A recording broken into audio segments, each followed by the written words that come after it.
Hello guys, कैसे हैं आप सब। उम्मीद है आप सब ठीक ठाक होंगे। तो चलते हैं आज की वीडियो की तरफ, जो कि है हमारा पावर। ठीक है, तो आज का जो हमारा टॉपिक है वो है पावर। अब पावर में मैं आपको दो चीज़ें सिखाऊंगा, सिंपली पावर कैसे फाइंड करते हैं, फिर मैं फंक्शन कॉल करके दिखाऊंगा कि फंक्शन कॉल करके पावर कैसे यूज़ होता है। क्योंकि पावर सीखने का फ़ायदा ये होता है कि जब भी आप किसी भी प्रोग्राम में कहीं भी आपको पावर की ज़रूरत पड़े तो आपने ऑलरेडी एक फंक्शन बनाया हुआ पावर का, सिंपली उसमें वैल्यू दे दे तो वो उसका पावर निकाल के दे देंगे। ठीक है, जैसे हमने लास्ट वीडियो में फैक्टोरियल में किया था। तो सिंपली पावर जो होता है वो होता है मैथमेटिकल टर्म में, कैलकुलस में, जिसमें क्या होता है, एक बेस होता है और एक उसकी एक्सपोनेंट होती है। ठीक है, अब एक्सपोनेंट क्या होता है, एक्सपोनेंट जितना टाइम्स दिया वो बेस उसी से उतना ही टाइम्स उससे मल्टीप्लाई होता है। ठीक है, जैसे कि यहाँ पे दिया हुआ इसकी डेफिनेशन में, the power function is use to find the power given to numbers that are the base and exponent. The result is the base raise to the power of the exponent. अब power एक ऐसा function है जो क्या करती है, उसकी दो नंबर जो गिवन होता है उसकी एक बेस और एक्सपोनेंट, उन दोनों को क्या करती है, मल्टीप्लाई करती है, मतलब रेस करती है एक्सपोनेंट को पावर से। ठीक है, जैसे कि यहाँ पे दिया हुआ है एक बेस दिया हुआ है 2 और एक्सपोनेंट दिया हुआ 5, ऐसे दिया हुआ होता है 2 की पावर 5 दिया हुआ है, तो आपने क्या फाइंड करना है, 2 की रेस 5 करनी है। तो 2 को 5 टाइम्स मल्टीप्लाई करोगे तो ऑटोमेटिकली उसको जो आंसर आता है वही होता है पावर। ठीक है, ये तो कैलकुलेटर में या नॉर्मली करने में तो बहुत ईजी है, लेकिन हम इसको C++ प्रोग्राम में करेंगे। ठीक है, तो मैंने अपने क्या कर दिया है, एक नया फाइल बना दी है, उसके अंदर मैंने user name space std keyword लिख दिया है। अब हम फाइंड करते हैं क्या, पावर। ठीक है, तो मैं पहले आपको सिंपली पावर जो है क्या कहते हैं, ऐसे ही मैं आपको सिंपली पावर करके दिखाऊंगा, उसके बाद मैं फंक्शन कॉल करके पावर करूंगा। ठीक है, तो सिंपली पावर करने के लिए मुझे चाहिए सबसे पहले दो चीज़ें चाहिए, एक तो मुझे उसका बेस चाहिए, ठीक है, एक तो मुझे एक्सपोनेंट चाहिए, या तो बेस चाहिए और एक्सपोनेंट भी चाहिए। ठीक है, तो मैं सबसे पहले उसका क्या लिखूँगा, मैं उसका बेस लिखूँगा, फिर उसका एक्सपोनेंट लिखूँगा और उसको आपस में मल्टीप्लाई करके आपको दिखा दूँगा। ठीक है, चलो मैं सबसे पहले एक लिखता हूँ, बेस लिखता हूँ इसका, मैं लिखता हूँ बी फॉर बेस लिखता हूँ। ठीक है, मैं बेस देता हूँ 2। ठीक है, मैं एक एक्सपोनेंट भी देता हूँ, ई के नाम से मैं देता हूँ इक्वल टू 5। मैं चाहता हूँ फाइंड करूँ 2 की पावर 5। मैं क्या चाह रहा हूँ, 2 की पावर 5 फाइंड करूँ। मैं यहाँ पे लिख के रखता हूँ 2 की पावर 5 में फाइंड करना चाह रहा हूँ यहाँ पे। ठीक है, तो मैंने बेस रखा है 2, एक्सपोनेंट रखा है 5। ठीक है, अब मुझे क्या करना पड़ेगा, मुझे इसके लिए एक और वेरिएबल भी देना पड़ेगा p के नाम से, जिसकी वैल्यू होगी 1। अब ये क्यों दिया है मैं आपको करके दिखाता हूँ। ठीक है, अब मैं फॉर लूप चलाऊंगा। ठीक है, मैं फॉर लूप चलाऊंगा, मैं इंटीजर लिखूंगा i। ठीक है, i इक्वल टू 1। ठीक है, i is less than equal to e। ठीक है, और i प्लस प्लस। ठीक है, और यहाँ पे होगा p multiply by equal to b, और यहाँ पे हमारा c आउट हो जाएगा p। ठीक है, मैं पहले एक दफ़ा रन करके देखता हूँ, फिर आंसर सही आ जाएगा, फिर मैं आपको समझाता हूँ कि इसमें हो क्या रहा है, कैसे हो रहा है। ठीक है, 2 की पावर 532 सही आ रहा है आंसर। ठीक है, अब इसमें हो क्या रहा है मैं आपको दिखाता हूँ।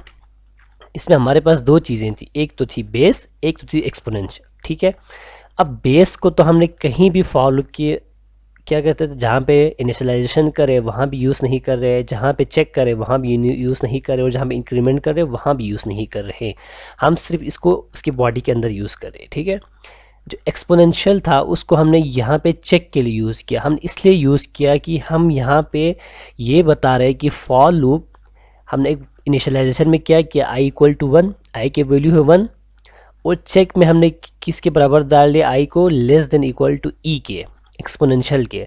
हमने इसलिए डाल दिया मैं कि यहाँ पे ये चाह रहा हूँ कि हमारा जो लूप है फॉर लूप वो उतना ही टाइम्स चले जितना हमारा एक्सपोनेंशियल होगा। एक्सपोनेंशियल 5 टाइम्स होगा तो लूप ये 5 टाइम्स तक चलेगा। एक्सपोनेंशियल 10 लिखा हुआ हो तो यहाँ पे लूप 10 टाइम्स चलेगा। एक्सपोनेंशियल 11 लिखा हुआ हो यहाँ पे लूप 11 टाइम्स चलेगा।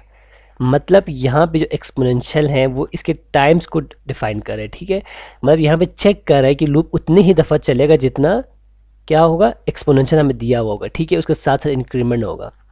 और यहाँ पे जो मैंने क्या किया, मैंने p को मल्टीप्लाई किया हुआ है बेस के साथ पावर को। पावर की वैल्यू 1 है।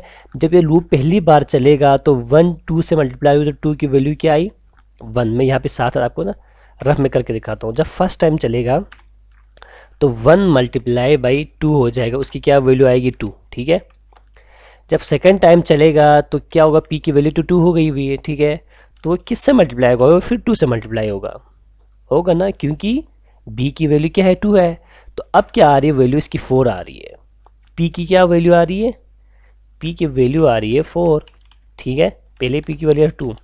अब ये जब तीसरी टाइम चलेगा तो 4 मल्टीप्लाई बाई 2 होगा, तो इसकी क्या वैल्यू आएगी 4 2 8। p की क्या वैल्यू हो गई 8।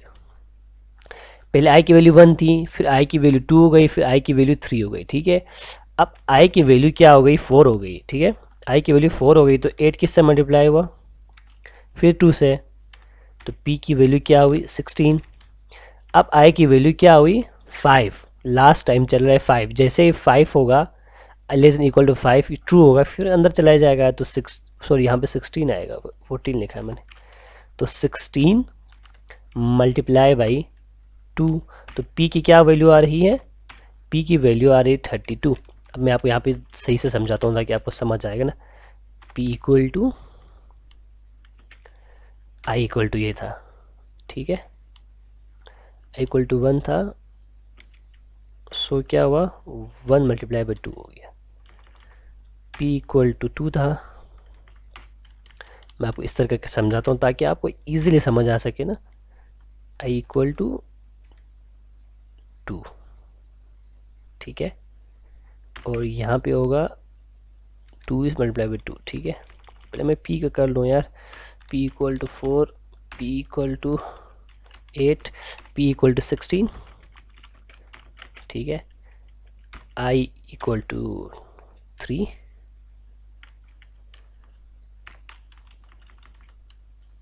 i इक्वल टू 4,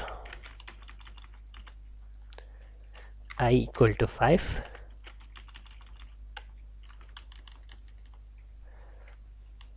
टू ज़ा 8 मल्टीप्लाई बाई 2 और 16 मल्टीप्लाई 2। अब मैं आपको समझाता हूँ इसमें हो क्या रहा है, ठीक है, ताकि आपका कन्फ्यूजन दूर हो जाए कि ये जो पावर का जो कन्फ्यूजन है ना वो दूर हो जाए, ठीक है।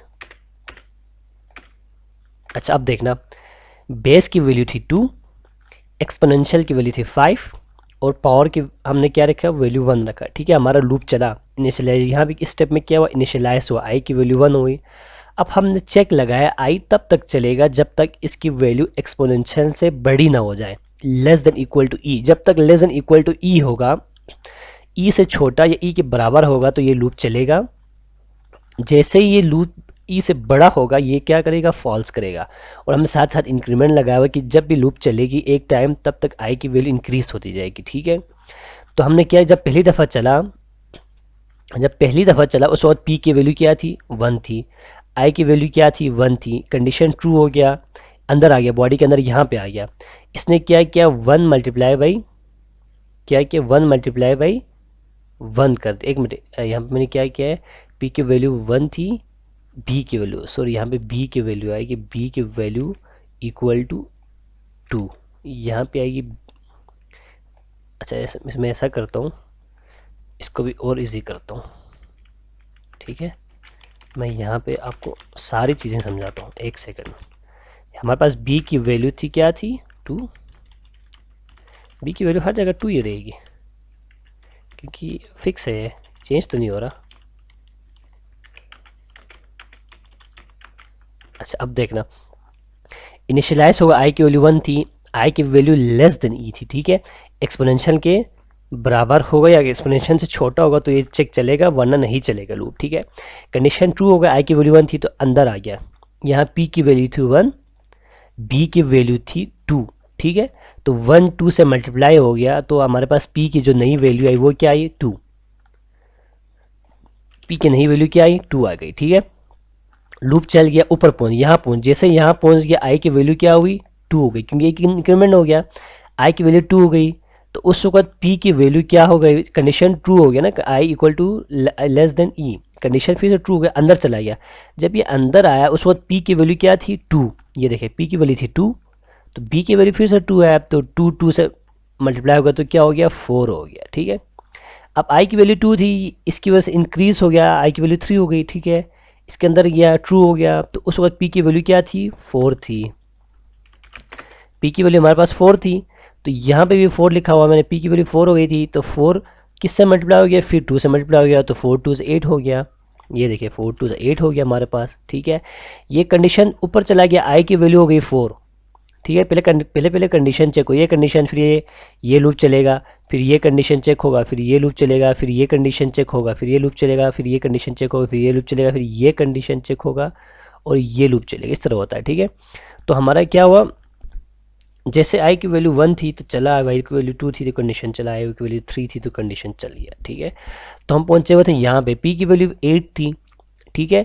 p की वैल्यू जैसे ही 8 थी, इसने 2 से मल्टीप्लाई कर दिया, 8 2 से 16 हो गया, वापस ऊपर गया, i की वैल्यू इक्वल और लेस देन 5, कंडीशन ट्रू हो गया। जैसे कंडीशन ट्रू हो गया तो p की वैल्यू क्या थी 16 थी लास्ट टाइम, ठीक है। 16 थी तो 16 को किससे मल्टीप्लाई किया, फिर बेस से, बेस की वैल्यू 2 है तो 16 2 से 32 हो गया, ठीक है। तो हमारे पास क्या है 16 to 32 हो गया। अब यहाँ पे i की वैल्यू क्या हो गई है, अब यहाँ पे हो गई है i की वैल्यू 6, तो कंडीशन क्या हो गया फॉल्स हो गया, कंडीशन फॉल्स हो गया और ये हमारा क्या हो गया लूप स्टॉप हो गया। ये देखिए मैं आपको रन करके दिखाता हूँ, उम्मीद है आपको समझ आ चुका होगा। तो मैं आप इसको किस तरीके से करूँगा, मैं इसको फंक्शन कॉल करके करूँगा, ठीक है, यही तरीके से, ठीक है, फंक्शन कॉल करके करूँगा। तो उसके लिए मुझे क्या करना पड़ेगा, मैं यहाँ पर लिखूँगा, मैं सी आउट मैं लिखूँगा enter two values to find its power, दो वैल्यू फाइंड दे दो ताकि इसकी वैल्यू हम क्या करें पावर फाइंड कर सकें, इंट बी और क्या करूं मैं ई लिखूं, ठीक है। दो मैंने वेरिएबल दिए, सी इन करूं मैं क्या बी को और ई को, ठीक है, इन दोनों को मिटा देता हूं। मैं अब एक फंक्शन कॉल करता हूं C out power of given base and exponential इस, मैं यहाँ पे करूँ पावर इक्वल टू बी और ई करूँ, ठीक है। मैं यहाँ पे इसको और इजी करता हूँ ताकि आपको इंटर वैल्यू ऑफ बेस, ठीक है, और सी आउट करता हूँ इंटर वैल्यू ऑफ एक्सपोनेंशियल, ठीक है। मैं यहाँ पे सी इन करता हूँ ई को, क्या किसको ई को, ठीक है। ये और भी इजी हो गया आपके लिए, तो मैं इन सबको मिटा देता हूँ ये सारे रफ चीज़ों को, ठीक है, ताकि आपको कंफ्यूज ना हो आप लोग। मैं इसको सिंपल यहाँ से कट किया, ठीक है।